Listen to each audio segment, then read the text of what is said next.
చామంతి అయితే తనలో తానే మాట్లాడుకుంటూ మురిసిపోతూ ఉంటుంది. అభి స్వర మీద ఎంత ప్రేమతో ఉన్నాడా అని చెప్పి అనుకుంటూ ఉంటుంది. ఇంతలో అక్కడికి అభి వస్తాడు. అభి రాగానే ఏంటి చామంతి నీలో నువ్వే తెగ మాట్లాడుకుంటూ మురిసిపోతున్నావు అని చెప్పి అడుగుతూ ఉంటాడు. దాంతో చామంతి అయితే అదేం లేదు అభి, నీకు ఇప్పుడు నేను ఒక ముఖ్యమైన విషయం చెప్పాలి అని చెప్పి అంటుంది. ఏంటది అని చెప్పి అడుగుతూ ఉంటాడు అభి. దాంతో చామంతి అయితే అభి, నేను స్వర ఇద్దరం కలిసే ఉంటున్నాం. స్వర ఎక్కడో లేదు, నాతో పాటు నాతోనే కలిసి ఉంది మా ఇంట్లో అని చెప్పి అంటుంది. అది విని అభి అయితే చాలా సంతోషిస్తున్నట్టుగా నటిస్తూ ఉంటాడు.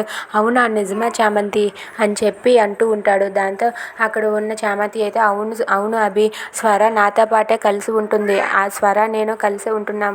ఇప్పుడు ఎలాగైనా సరే స్వరకి నేను నిన్ను గిఫ్ట్గా ఇస్తాను. ఈరోజు తన బర్త్డే కదా, తన బర్త్డే పార్టీని మా ఇంట్లో అరేంజ్ చేస్తాను. నువ్వు నేను సర్ప్రైజ్గా ఇస్తాను. నువ్వు బర్త్డే పార్టీ టైంకి మా ఇంటికి రా అభి అని చెప్పి అంటుంది. దాంతో అభి అయితే సరే అని చెప్పి అంటాడు.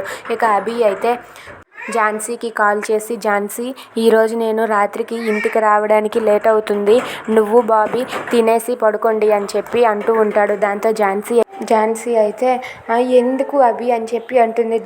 అంతలోనే అభి అయితే ఫోన్ని కాల్ అయితే కట్ చేసేస్తాడు. దాంతో ఝాన్సీ ఒక్కసారిగా చిరాకు పడుతూ ఉంటుంది. ఏంటి, ఎందుకు లేట్ అవుతుంది అని అంటున్నాడు, ఎందుకు వెంటనే ఫోన్ పెట్టేశాడని చెప్పి ఝాన్సీ అయితే మళ్ళీ ఫోన్ ట్రై చేస్తుంది. ట్రై చేసేసరికి సిగ్నల్స్ లేక ఫోన్ కలవకపోయేసరికి ఝాన్సీ అయితే చాలా చిరాకు పడుతూ అప్సెట్ అవుతుంది.